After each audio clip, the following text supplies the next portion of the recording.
Hello, amazing teachers. This is Nikki Byers, Curriculum Specialist for Painesville City Local Schools, and welcome to my first screencast. Today, I will discuss a very important aspect of Ohio's computer-based assessments known as universal tools, and specifically the text-to-speech universal tool. So this is Ohio's accessibility manual updated for September 2018.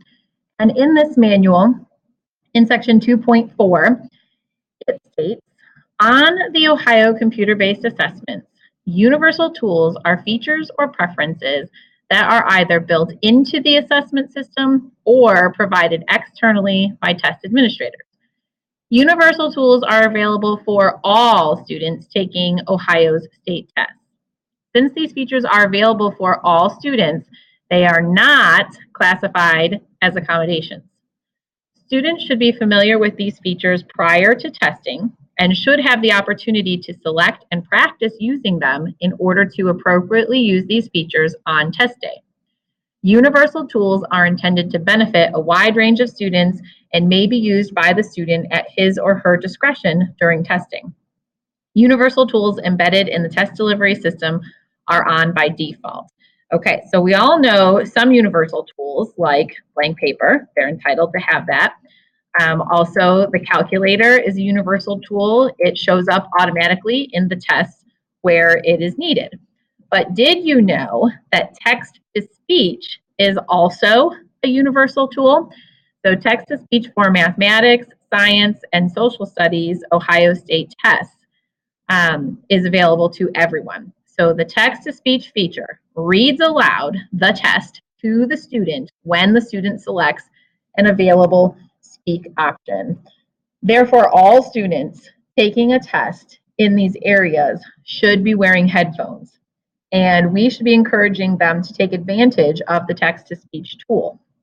In order for them to take advantage, they need to know how to use it, and that is what we are going to talk about today. So you are going to have your students log on to their Chromebooks, and in Clever, they are going to see the student practice site icon, this little bicycle. So they're going to click on that, and it takes them to the website where they will click on the bicycle again, and now they are logging into a pretend test as a guest user. So they're going to go ahead and click sign in.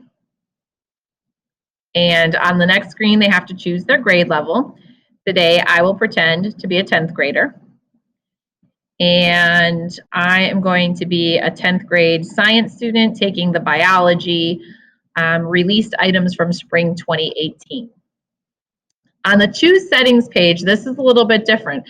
These things will automatically be turned on for them when they really take the air, but in this practice version, they're able to turn things on and off. So you need to go to the reading tools and tell the students to choose universal tools, instructions, and stimulus and items to make sure that that universal tool of text-to-speech is available for them. It will read instructions, stimulus, which are things like charts and graphs and tables, and also items, meaning the questions and the answer choices. You also want them to click to turn TTS tracking, text-to-speech tracking on. That is so that it will highlight the words as it reads to them to give some visual tracking. They're going to go ahead and click select.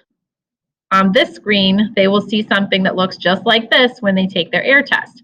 Remember, when you read the directions to the students as the test administrator, you're asking them to check, click, and see if they can hear the voice. That's what this is.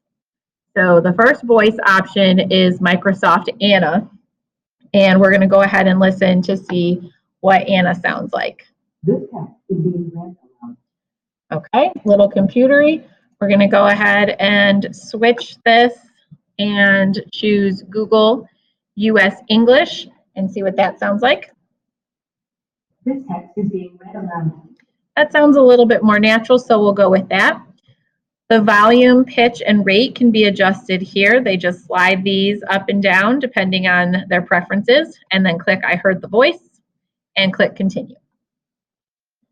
Now on this screen, all they have to do is say yes, they want to begin the test.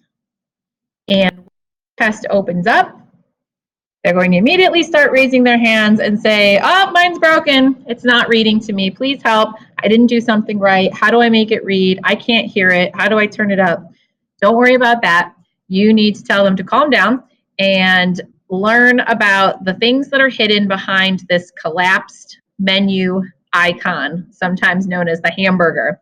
So this is a collapsed menu. Tell them to click that and it pops open a menu. This is how they make the question read to them. So this is a tool.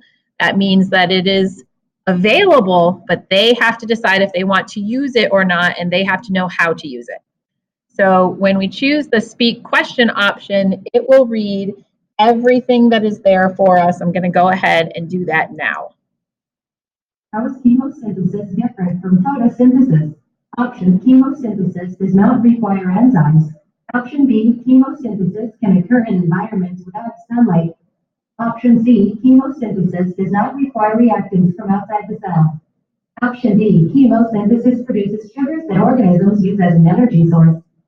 Okay, now maybe they did that and they wanted it to stop. So if we go ahead and press play again, notice how we have a stop speaking option. And so as soon as it starts reading, we can stop it. The other option that's in here is the speak option. When you click on that, it highlights the 4 option choices that are here, and it's prompting the student to pick which one it wants read. So if we go ahead and click on A, it'll read it. Option: chemosynthesis does not require enzymes. Okay, so that is how we go ahead and do that option. Now let's see what it looks like if there is a stimulus. Okay, so here we have a diagram. So we're going to see how the computer text-to-speech tool in AIR is going to sound when it reads an item that has a diagram.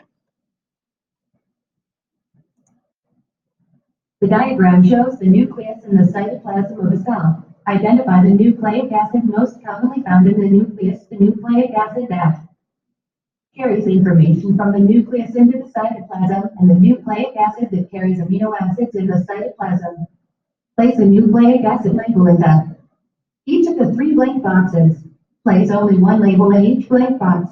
You may use each label more than once. This is an interactive image. The blue button above the image reads delete. From top to bottom, the rectangle along the left side of the image reads DNA. mRNA, tRNA, the main answer space contains a diagram. The diagram is titled DNA and RNA in the cell. From top to bottom, the diagram is labeled nucleus cytoplasm. Okay, so notice it read everything that was there. Also, the tracking did not show up for you because I was actually playing the sound from another computer so that the audio would record it, but you would have seen the little pink following all of the words across as it read the item. So now you know how to prepare your students to use the text-to-speech universal tool on Ohio's computer-based assessments. Any student taking a social studies, science, or mathematics Ohio computer-based assessment should be instructed how to use this tool and encouraged to wear headphones and use this tool during the test. If you have any questions, please feel free to give me a call or send me an email. My information is here for you at the bottom of the screen. Have a wonderful week. Thanks for listening.